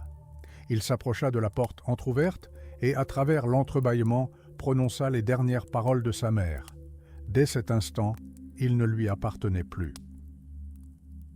Il devint un membre à part entière du monde impitoyable des hommes, participant pleinement à cette danse mortelle où la moindre faute de bienséance signifiait non seulement le déshonneur, mais l'effacement total de l'histoire. Le rite de la coiffe n'est que le premier pas vers un abîme de règles. Tandis que les paysans célébraient leur passage à l'âge adulte par des réjouissances bruyantes dans les prés, pour un jeune noble, ce chemin passait par la maison paternelle et le calice rituel. Mais voici l'étrange. Le père lui-même ne demeurait qu'un spectateur d'honneur lors de cette cérémonie. Toutes les démarches étaient dirigées par un invité de la lignée maternelle. C'était le moment de la passation de pouvoir finale. La lignée maternelle, qui avait élevé le garçon, le remettait littéralement au père, exigeant en retour la promesse d'apporter une nouvelle épouse à la famille. À partir de ce jour, la vie devint un entraînement rigoureux. Pour un jour gouverner l'État, un jeune homme devait d'abord apprendre à servir avec une perfection irréprochable. Chaque matin, au chant du coq, commençait un marathon de propreté. Les fils et leurs épouses devaient être impeccables, coiffure soignée, lacets noués avec une précision mathématique et outillage complet à la ceinture. Il ne s'agissait pas d'une question de mode, mais de survie. Éternuer, tousser ou même s'appuyer contre un mur était interdit en présence des parents. Un fils était transformé en ombre vivante. Il devait endurer les coups jusqu'au sang, tout en conservant un visage doux et une voix calme. La moindre faiblesse était considérée comme une profanation du code familial. Mais le véritable cauchemar commença lorsque le père atteignit 70 ans. Dès lors, toute la famille se mit à le préparer à un rôle central, celui d'ancêtre. Sa mort devait être d'une précision théâtrale, chez lui, à même la terre, afin que son dernier souffle soit recueilli sur un fil de coton. Après cela, l'héritier entrait dans une période de 3 ans de larmes continues. Il vivait dans une misérable cabane de branchage, dormait sur la paille et jeûnait jusqu'à l'épuisement, incapable de marcher sans aide. Ce n'est qu'en paraissant mort qu'il pouvait prouver son droit à diriger le culte. Le plus étonnant se produisait lors des sacrifices. Pour que l'esprit de l'ancêtre revienne au monde des vivants, il fallait que quelqu'un l'incarne. et un petit-fils fut choisi pour ce rôle. À cet instant, la hiérarchie se bouleversait littéralement. Le père était contraint de vénérer son propre fils qui, le temps du rituel, devenait l'incarnation vivante de son grand-père. Le fils mangeait le premier et le père attendait humblement les restes de la table sacrée. Ainsi, le cercle était bouclé. Par une soumission absolue et d'étranges métamorphoses, le clan atteignait l'immortalité, faisant de chacun de ses membres un rouage de l'éternelle machine historique. Quand l'esprit d'un ancêtre revient dans le monde des vivants, les règles du jeu changent radicalement. Le petit-fils devient la réincarnation du grand-père, et à cet instant, la hiérarchie traditionnelle se trouve bouleversée. Le père est contraint de vénérer son propre fils, attendant docilement les miettes du festin sacré. Mais derrière cette humilité rituelle se cache une dure réalité. Celui qui perd le lien avec ses ancêtres perd tout. Le pouvoir, ici, n'est pas une simple affaire de famille, mais un rouage d'un mécanisme militaire brutal. Dans ce système, la relation père-fils est dénuée de chaleur humaine. Elle n'est que discipline. Le fils n'est même pas maître de son propre corps. Il est tenu de se protéger comme une arme précieuse appartenant à son père. La moindre imprudence, comme marcher sur une plaque de glace ou prendre un risque, est perçue comme une atteinte à la propriété paternelle. Le fils est un soldat, obligé de consacrer toute son énergie à l'honneur du chef de famille. Il ne s'agit pas d'amour, mais d'étiquette et de contrôle absolu.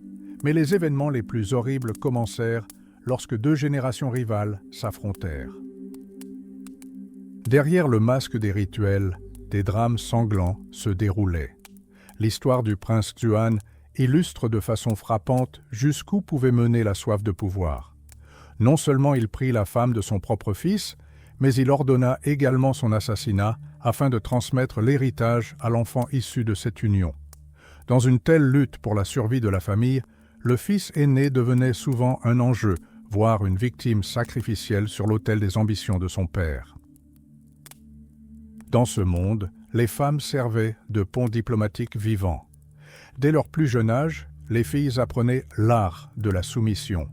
Si le fils était le rempart du clan, la fille était un instrument d'influence. Elle était envoyée dans une famille étrangère comme otage de la paix, souvent accompagnée de toute une suite de sœurs et de nièces. Cette escorte vivante garantissait que les deux clans resteraient unis pour les générations à venir. Le mariage se muait en un jeu d'échecs complexe où la mariée n'était qu'une pièce parmi d'autres. Ainsi le cercle se bouclait. Par une soumission absolue et des métamorphoses sanglantes, la famille atteignait l'immortalité.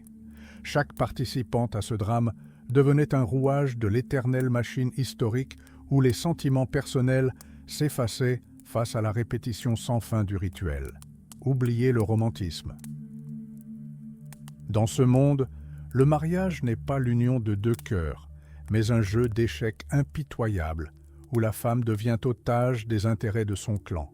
Jugez-en par vous-même. Si une épouse meurt prématurément, sa famille lui envoie simplement une remplaçante, une sœur cadette ou une nièce. Il ne s'agit pas d'un nouveau mariage, mais d'une sorte de réparation de fortune d'une union politique. L'homme reste légalement fidèle, non pas à une femme en particulier, mais à toute sa famille jusqu'à la fin de ses jours. Mais ne vous y trompez pas, au-delà de la chambre à coucher, une véritable guerre froide a commencé. Qui a le plus d'intérêt, son mari ou son père? D'anciennes chroniques rapportent un dialogue glaçant. Une fille, en proie au doute, demande à sa mère « De qui suis-je la plus proche ?» et reçoit une réponse brutale « N'importe qui peut devenir mari, mais on n'a qu'un seul père. » Ce ne sont pas de vains mots. Pendant des années, les épouses ont espionné leurs maris, les avertissant des embuscades et des tentatives d'assassinat. Le couple vivait dans un état de pacifique armé, rivalisant sans cesse pour savoir quelle famille serait la plus influente. Même le quotidien était devenu un véritable parcours du combattant. Les 3 premières années de mariage furent une période de quarantaine.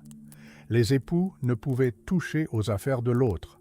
ne partageaient pas leurs serviettes et ne se passaient même pas d'objets de main en main. Si un mari et sa femme se retrouvaient par hasard dans la même baignoire, c'était un scandale sans précédent. Ils mangeaient côte à côte, mais dans des assiettes séparées, comme deux étrangers enfermés dans la même cage. Pourquoi tant de complications ? Tout cela afin que nul ne puisse s'emparer trop vite du pouvoir familial. Un homme devait littéralement dompter sa femme pendant des années. On connaît le cas d'une belle épouse qui ne s'adressa à son mari qu'à partir de sa 3e année, et seulement après qu'il l'eut impressionné par ses talents de chasseur. Ce n'est qu'à un âge avancé, lorsque les passions s'étaient apaisées, que ce monde armé commençait à ressembler à une famille. Ce n'est qu'après 70 ans qu'ils étaient autorisés à entreposer leurs biens dans un seul coffre. Et ce n'est que dans une tombe commune, devenant deux ancêtres vénérés, qu'ils ne faisaient plus qu'un. Jusque-là, chacun demeurait un fidèle soldat de son clan, participant à un jeu sans fin qui durait toute une vie. Dans la Chine ancienne, le mariage ressemblait moins au confort familial qu'à une longue partie d'échecs, où la défaite pouvait coûter la vie. Pourquoi les époux ne commençaient-ils à se faire confiance qu'à 70 ans ? C'est simple. Jusque-là, chacun restait un fidèle soldat de son clan, et leur union n'était qu'une paix armée. Tout commença lorsque la première épouse arriva chez son mari, non pas seule, mais accompagnée de sa suite, ses jeunes sœurs. Cette véritable force de résistance s'exerçait, la première épouse, exerçant une autorité quasi judiciaire sur les autres femmes.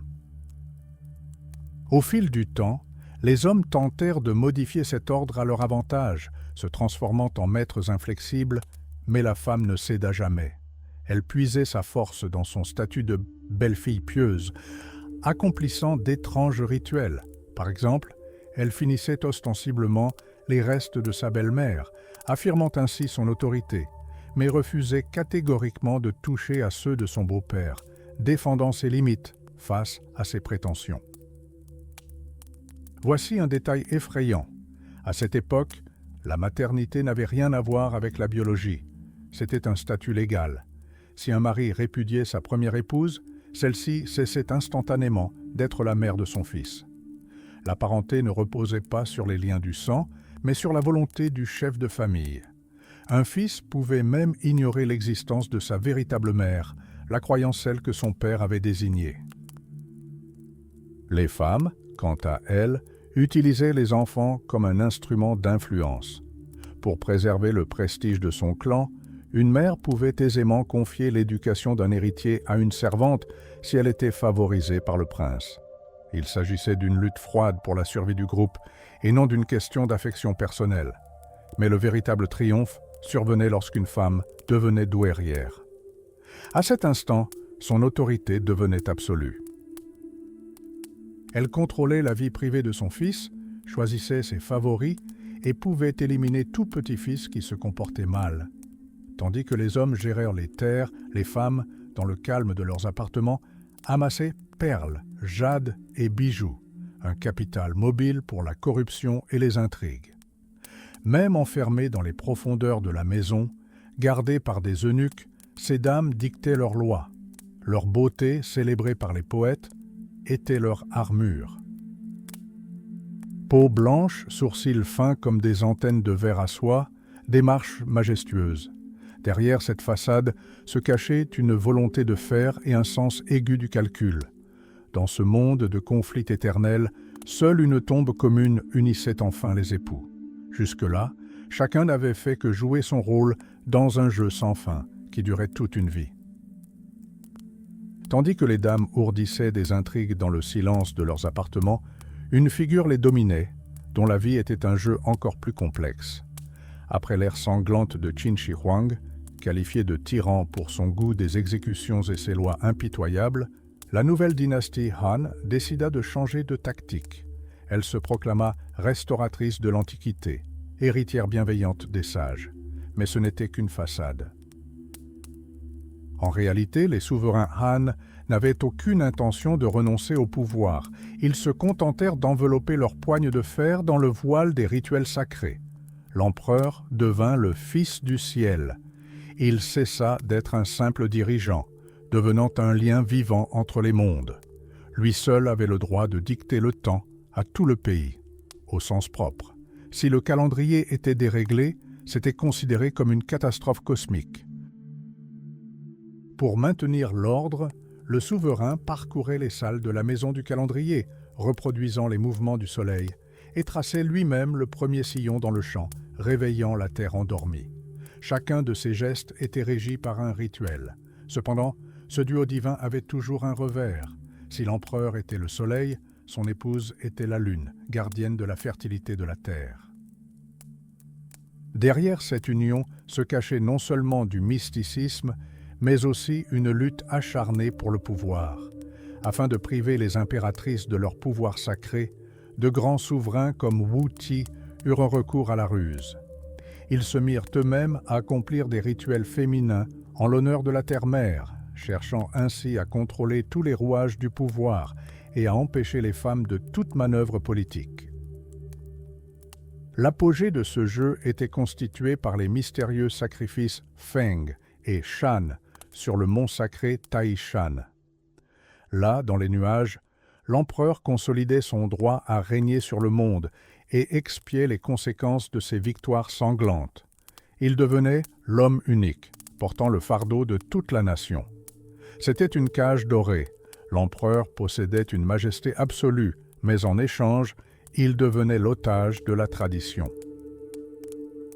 Il était considéré comme la source de vie pour toute la Chine, mais il payait ce privilège de sa liberté personnelle. Il ne régnait que tant qu'il n'essayait pas de gouverner directement.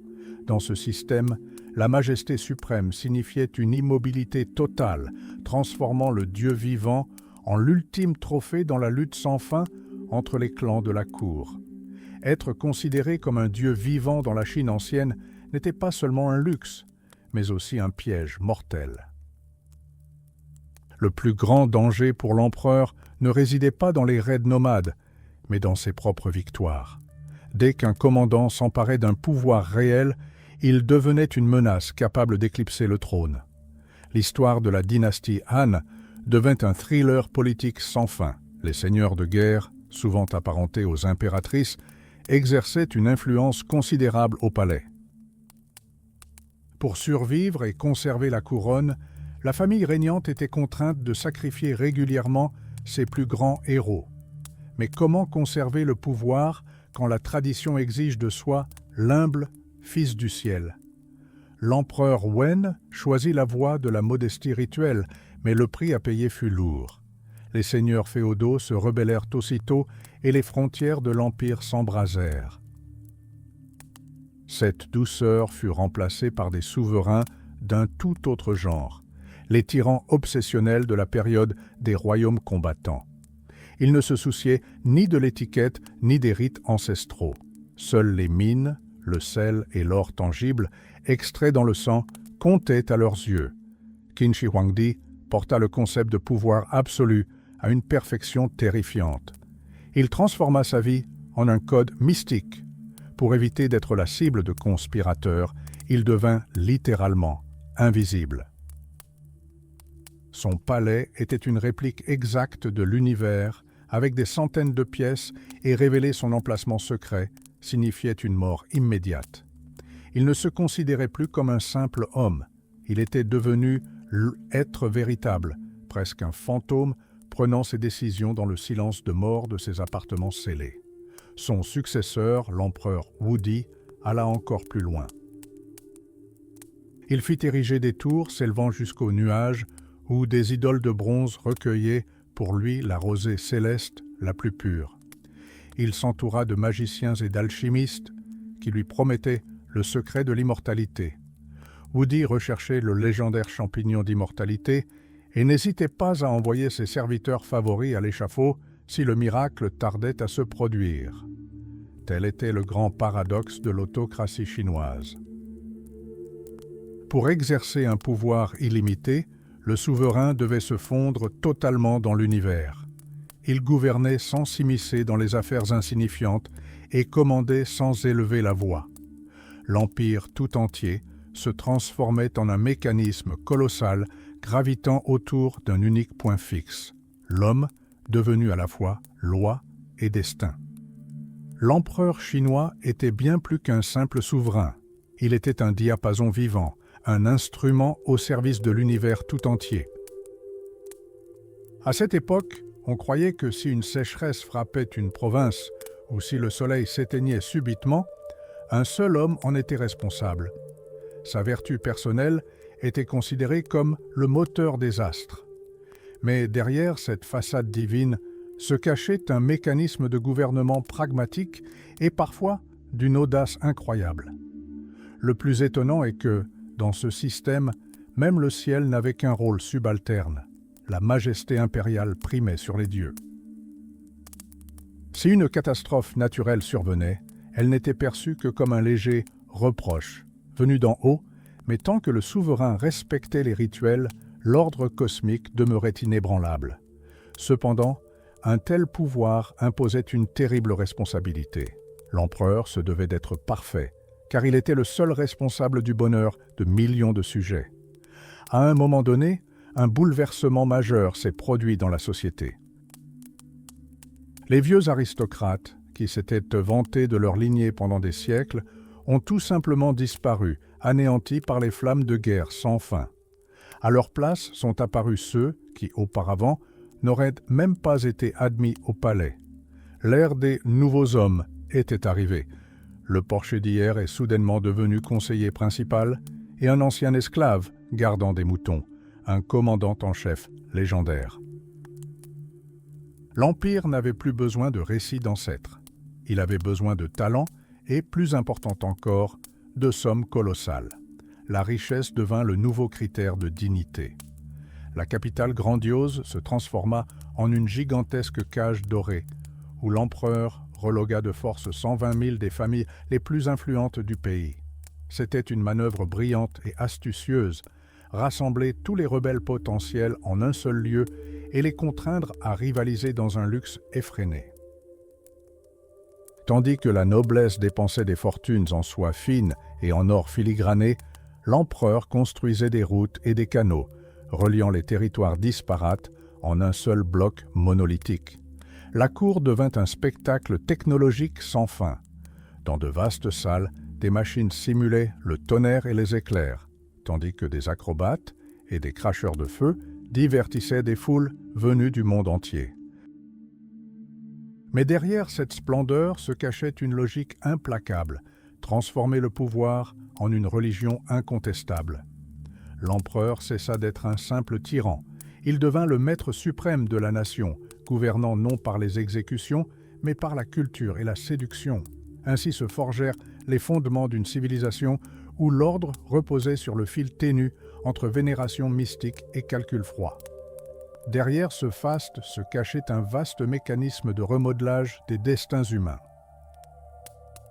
Pour ériger le pouvoir en religion incontestable, l'Empire exigeait non seulement des serviteurs loyaux, mais aussi des ressources colossales. Les rois du sel et les magnates de l'acier amassèrent des fortunes comparables au trésor public.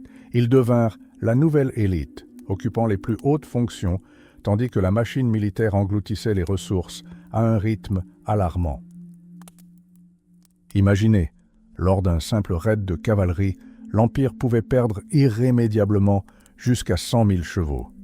Les usines d'État ne pouvaient satisfaire une telle demande, et le capital privé prit alors le relais, transformant l'élevage en une activité de survie. Mais cette prospérité économique s'est faite au prix de la liberté. Tandis que les riches mesuraient la longueur de leurs caravanes, les paysans ordinaires perdaient tout. Les terres qui avaient jadis nourri des générations furent vendues pour une bouchée de pain. On en arriva au point où les champs des nobles s'étendaient sur des milliers de kilomètres, tandis que les pauvres n'avaient littéralement nulle part où planter une aiguille.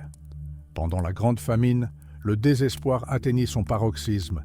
Des gens furent contraints de vendre leurs propres enfants pour survivre. Le système lui-même devint un piège. Pour s'assurer une main-d'œuvre gratuite, l'État eut recours à des lois cruelles. En une seule année, plus d'1 million de personnes furent condamnées pour contrefaçon de monnaie. 1 million de nouveaux esclaves créés d'un trait de plume pour construire des routes et escorter les convois militaires. Cependant, l'empereur ne se contentait pas de contrôler les corps, il exigeait les âmes. Une réforme morale totale fut entreprise. La famille fut transformée en une cellule de surveillance où l'autorité paternelle devint absolue et incontestable. La propagande dépeignait des exemples à la fois horribles et exaltants de comportements corrects. Des veuves se coupaient le nez pour défigurer leur visage et éviter de se remarier, prouvant ainsi leur fidélité à leurs défunts époux. Des hommes de 70 ans revêtés dans des vêtements colorés et rampaient sur le sol, feignant d'être des bébés, juste pour amuser leurs parents vieillissants. C'était une époque où l'émotion vivante était remplacée par le rituel et la bravoure par la sagesse livresque. 9 années d'instruction obligatoire, des examens interminables et la crainte du châtiment corporel transformèrent la nation en une armée d'exécutants disciplinés. Même les guerriers les plus austères étaient désormais obligés de réciter des versets anciens pour confirmer leur statut. Ainsi furent forgées les bases d'une civilisation où l'ordre se maintenait sur un fil ténu entre vénération mystique et calcul froid et impitoyable. On pourrait croire qu'un empire se construit sur le fil du rasoir, mais la dynastie Han découvrit une arme bien plus redoutable, le pinceau et le rouleau. Elle comprit qu'un soldat ayant mémorisé d'anciennes odes est bien plus prévisible que celui qui ne croit qu'en sa propre bravoure. Tandis que leurs prédécesseurs s'efforçaient d'effacer jusqu'à la mémoire du peuple, les Han agissaient avec plus de subtilité. Ils transformèrent le passé en un outil sophistiqué de manipulation sociale. Le grand conseiller Gongsun Hong a façonné une réalité où chaque geste politique et même les catastrophes naturelles s'expliquaient par des citations de Confucius. C'était une science totale du gouvernement. Maîtrisant les faits historiques, les autorités prédisaient l'avenir et dictaient la volonté des vivants. Les fiers aristocrates, dont les ancêtres n'avaient reconnu aucun maître, étaient contraints de s'incliner devant l'étiquette. Leur passion débridée était étouffée par le carcan des cérémonies, transformant les guerriers en courtisans impeccables mais silencieux. On leur inculquait l'idéal de l'homme honnête, dont la vie n'était qu'une répétition incessante des rites de leurs ancêtres. L'ordre n'était plus maintenu par la crainte de la mort, mais par l'horreur de la transgression des convenances. Mais ne vous laissez pas tromper par cette image idyllique. Sous le vernis d'un formalisme officiel pesant, une toute autre vie palpitait. Tandis que les chroniqueurs consignaient chaque révérence au palais, un mysticisme ancien, presque primitif, s'épanouissait dans les villages, et dans les villes animées, une classe d'hommes d'affaires régie par ses propres règles vit le jour. L'histoire officielle choisit d'effacer ces détails gênants, créant ainsi le mythe d'une nation figée dans une obéissance éternelle. En réalité, accepter ces règles s'apparentait à un pacte. Les personnes instruites n'acceptaient l'obéissance formelle que pour préserver leur liberté intérieure et leur acuité intellectuelle. La civilisation chinoise atteignait sa maturité non comme un vieillard décrépit, mais comme un athlète puissant dans une tenue moulante. Et bien que les gardiens de la tradition s'efforçaient de lui donner l'apparence d'une statue inébranlable, sous le masque d'un calcul froid, une énergie capable de survivre à toute dynastie demeurait tapie.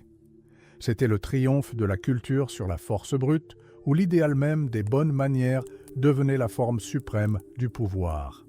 Cette énergie latente transformait le souverain en bien plus qu'un simple administrateur. Dans la Chine ancienne, le souverain était un diapason vivant de l'univers. Ses bonnes manières n'étaient pas de simples conventions sociales, mais un puissant instrument magique. Une erreur dans le rituel et la nature débordait. Les sages de l'Antiquité percevaient le monde comme un gigantesque schéma cosmique, le Wen, où beauté extérieure et ordre intérieur ne font qu'un. Ici, l'homme n'est pas seulement un habitant, mais un médiateur, retenant les cieux de s'effondrer. Si vous croyez que la civilisation chinoise s'est construite sur une rationalité aride, préparez-vous à être surpris. En son cœur réside une sorte de contamination spirituelle mystique. Le pouvoir princier s'exerçait directement, telle une influence sacrée, soumettant les choses et les hommes. Mais le prix de ce pouvoir était exorbitant. Un véritable souverain était une victime perpétuelle. Il se donnait, littéralement, à l'État. Au grondement du tonnerre, ou en cas de mauvaise récolte, l'empereur portait le deuil, s'abstenait de musique et de nourriture et endossait la culpabilité de chaque sujet. C'est le paradoxe de la naissance et de la mort. Pour qu'un pays vive, son dirigeant doit être prêt à périr rituellement. Même la notion de beauté à cette époque bouleverse nos stéréotypes. Lorsque les hymnes anciens célèbrent la princesse, ils ne la décrivent pas comme une personne à part entière. Elle est une figure emblématique, une personnalité collective. Sa taille, son teint frais et délicat, son impressionnante lignée de nobles parents, autant de signes qu'elle a absorbé l'énergie vitale de toute la région. Elle est un réceptacle imprégné de la magie du pouvoir. C'est là que réside le secret principal de la mentalité chinoise. L'individu n'est pas un je orgueilleux, mais une vacuité consciente. Comme l'enseignait Lao Tse, pour atteindre l'être véritable, il faut devenir un réceptacle capable d'accueillir autrui, être à la frontière, à la transition, en mouvement perpétuel. C'est précisément cette capacité à maintenir une flexibilité mentale sous le masque d'un protocole rigide qui a permis à la culture de perdurer là où les empires se sont effondrés. Ce fut un triomphe de l'esprit sur la force brute, où même le sourire d'une beauté s'inscrivait dans le grand ordre cosmique. L'histoire chinoise n'est pas une simple compilation de dates, mais une toile vivante de la pensée, où la force se cache derrière un masque de politesse. Depuis des siècles, les érudits débattent. La Chine antique était-elle une terre de nobles chevaliers ou une simple illusion?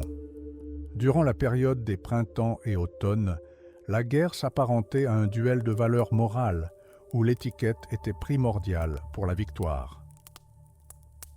Pourtant, les statistiques sont implacables, des centaines de conflits sanglants et des milliers de villages rayés de la carte.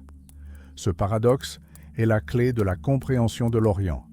Même l'intimité est qualifiée de bataille dans les textes anciens et la vie conjugale d'état de paix armée. Ici, l'individu est en équilibre précaire. Tant que le protocole est respecté, les Chinois incarnent l'esprit de modération.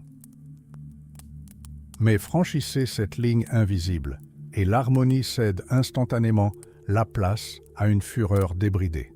Il ne s'agit pas simplement d'un changement d'époque, mais de la capacité unique de l'esprit à être simultanément un réceptacle paisible et une arme dévastatrice lorsque le grand ordre cosmique l'exige.